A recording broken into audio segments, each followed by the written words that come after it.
നമസ്കാരം, ഞാൻ രശ്മി സരൻ. എല്ലാവർക്കും രശ്മി സരൻ റെസിപ്പീസിലേക്ക് സ്വാഗതം.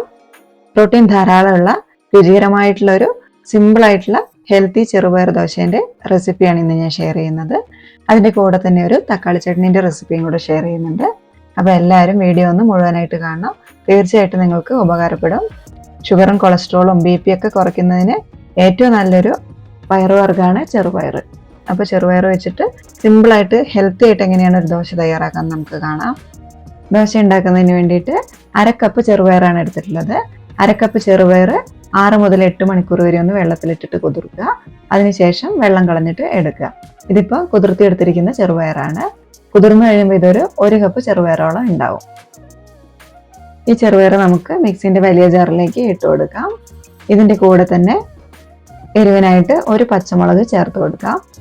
അതുപോലെ തന്നെ 2 ചെറിയുള്ളിയും 1/4 ടീസ്പൂൺ നിറച്ച ഉപ്പും 1/4 ടീസ്പൂണിൻ്റെ പകുതി മഞ്ഞൾപ്പൊടിയും കുറച്ച് മല്ലിയിലയും കൂടെ ചേർത്ത് കൊടുത്തിട്ട് 1 കപ്പ് വെള്ളം ഒഴിച്ചിട്ട് ഈ ചെറുപയർ നന്നായിട്ടൊന്ന് അരച്ചെടുക്കുക. ഈ ദോശയിൽ നമ്മൾ അരിയോ ഗോതമ്പോ അങ്ങനെയുള്ള ധാന്യങ്ങളൊന്നും ചേർക്കുന്നില്ല. ചെറുപയർ മാത്രം ഉപയോഗിച്ചിട്ടാണ് തയ്യാറാക്കുന്നത്. ഇത് ഒട്ടും തരിയില്ലാതെ വേണം അരച്ചെടുക്കാനായിട്ട്. നമ്മൾ സാധാരണ ദോശയ്ക്ക് അരയ്ക്കുമ്പോൾ തന്നെ അരയ്ക്കുക. ആ ഒരു ലൂസിന് വേണം അരച്ചെടുക്കാൻ. ഒട്ടും തരിയില്ലാതെ തന്നെ ചെറുപയർ ഞാനിവിടെ അരച്ചെടുത്തിട്ടുണ്ട്. ഈ ഒരു ലൂസിലാണ് അരച്ചെടുക്കേണ്ടത്. ഇനി ഇത് നമുക്കൊരു ബൗളിലേക്ക് ഒഴിച്ചു കൊടുക്കാം. സാധാരണ നമ്മൾ ദോശ ഉണ്ടാക്കുമ്പോൾ മാവ് പുളിക്കാനായിട്ടാണല്ലോ വെക്കുക. പക്ഷേ ചെറുപയർ ദോശ ഉണ്ടാക്കുമ്പോൾ മാവ് പുളിക്കാനായിട്ട് വെക്കേണ്ട ആവശ്യമില്ല. മാവ് അരച്ചിട്ട് അപ്പോൾ തന്നെ നമുക്ക് ദോശ ഉണ്ടാക്കി എടുക്കാം. ദോശമാവ് റെഡിയാക്കി എടുത്തു. ഇനി നമുക്ക് ദോശ തയ്യാറാക്കുന്നതിന് വേണ്ടിയിട്ട് ഒരു പാൻ ഒന്ന് അടുപ്പിലേക്ക് വെച്ചിട്ട് ചൂടാക്കി എടുക്കാം. അതിലേക്ക് ആവശ്യത്തിന് എണ്ണ ഒഴിച്ചിട്ടൊന്ന് തടവി കൊടുക്കാം. ഇനി നമുക്ക് നമ്മൾ തയ്യാറാക്കി വെച്ചിരിക്കുന്ന മാവിൽ നിന്ന് ഒരു തവി മാവ് ഒഴിച്ചിട്ട് വട്ടത്തിലങ്ങ് പരത്തിയെടുക്കുക. ചെറുപയർ ദോശ തയ്യാറാക്കുന്ന സമയത്ത് നമ്മൾ സാധാരണ നെയ് റോസ്റ്റൊക്കെ ഉണ്ടാക്കുന്നത് പോലെ കനം കുറച്ച് പരത്തിയെടുക്കുകയാണെങ്കിൽ കഴിക്കാൻ കൂടുതൽ രുചിയായിരിക്കും. ഇതിലേക്ക് 1 ടീസ്പൂൺ നെയ്യും കൂടി ഒഴിച്ചു കൊടുക്കാം. നെയ്യ് ഒരു ഹെൽത്തി ഫാറ്റാണ്. നമ്മൾ ദോശയിലൊക്കെ ചേർക്കുന്നത് നല്ലതായിരിക്കും. ഒരു ഭാഗം മൊരിഞ്ഞ് കഴിയുമ്പോൾ നമുക്ക് ദോശ ഒന്ന് തിരിച്ചിട്ട് കൊടുക്കാം. എന്നിട്ട് ആ ഭാഗം ഒന്ന് മൊരിയിച്ചെടുക്കാം. നോൺ സ്റ്റിക്കിൻ്റെ പാനാണെങ്കിൽ കുറച്ചും കൂടെ കനം കുറച്ചിട്ട് ദോശ ഉണ്ടാക്കിയെടുക്കാനായിട്ട് പറ്റും. അതേപോലെ എണ്ണ ഒഴിക്കുന്നത് വേണമെങ്കിൽ ഒഴിവാക്കുകയും ചെയ്യാം. അപ്പോൾ ഒരു ദോശ ഇവിടെ റെഡി ആയിട്ടുണ്ട്. ഇതേപോലെ ബാക്കി എല്ലാ ദോശയും ഉണ്ടാക്കിയെടുക്കുക.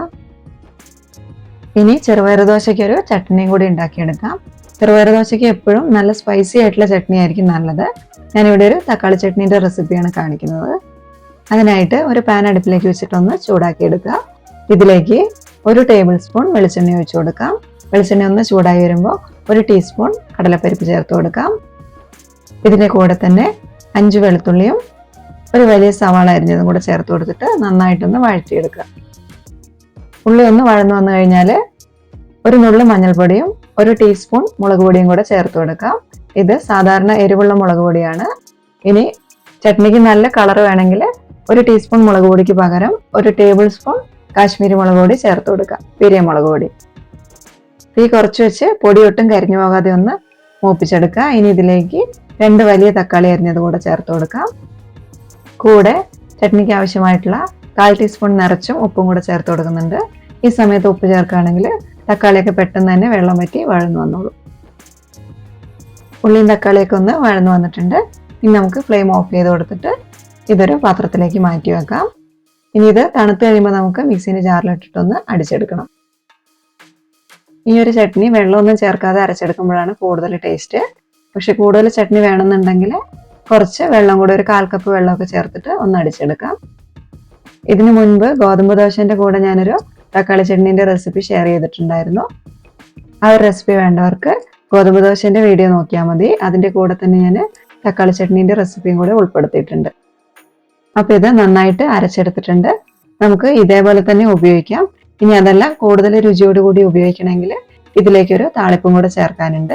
അതിന് വേണ്ടിയിട്ട് ഒരു പാൻ ഒന്ന് അടുപ്പിലേക്ക് വെച്ചിട്ട് ചൂടാക്കുന്നുണ്ട്. ഇതിലേക്ക് 1 ടീസ്പൂൺ വെളിച്ചെണ്ണ ഒഴിക്കാം. വെളിച്ചെണ്ണ ചൂടായി വരുമ്പോൾ 1/4 ടീസ്പൂൺ കടുക് ചേർത്ത് കൊടുക്കാം. കടുക് ഒന്ന് പൊട്ടി വരുമ്പോൾ ഇതിലേക്ക് ഒരു വറ്റൽമുളകും കുറച്ച് കറിവേപ്പിലയും കൂടെ ചേർത്ത് കൊടുത്തിട്ട് ഫ്ലെയിം ഓഫ് ചെയ്തിട്ട് നമുക്ക് ചട്നിയിലേക്ക് ചേർത്ത് കൊടുക്കാം. ചെറുപയറിൻ്റെ ഗുണങ്ങൾ ഉപയോഗപ്പെടുത്തേണ്ടവർക്ക് ഈ ഒരു ദോശ ഉണ്ടാക്കി നോക്കാം. ചെറുപയർ കഴിക്കുകയാണെങ്കിൽ നല്ല ഇമ്മ്യൂണിറ്റിയും കിട്ടും. അതുകൊണ്ട് ഒരു ദോശ കഴിക്കുകയാണെങ്കിൽ തന്നെ വളരെ നല്ലതാണ്. അപ്പോൾ ഈ റെസിപ്പി എല്ലാവർക്കും ഇഷ്ടപ്പെട്ടു എന്ന് വിചാരിക്കുന്നു. ഇഷ്ടമാണെങ്കിൽ ചാനലൊന്ന് സബ്സ്ക്രൈബ് ചെയ്യണം. കൂടെ തന്നെ ലൈക്കും ഷെയറും ചെയ്യാൻ മറക്കല്ലേ. അപ്പോൾ അടുത്ത നല്ല റെസിപ്പിയുമായിട്ട് കാണുന്നത് വരെ നന്ദി.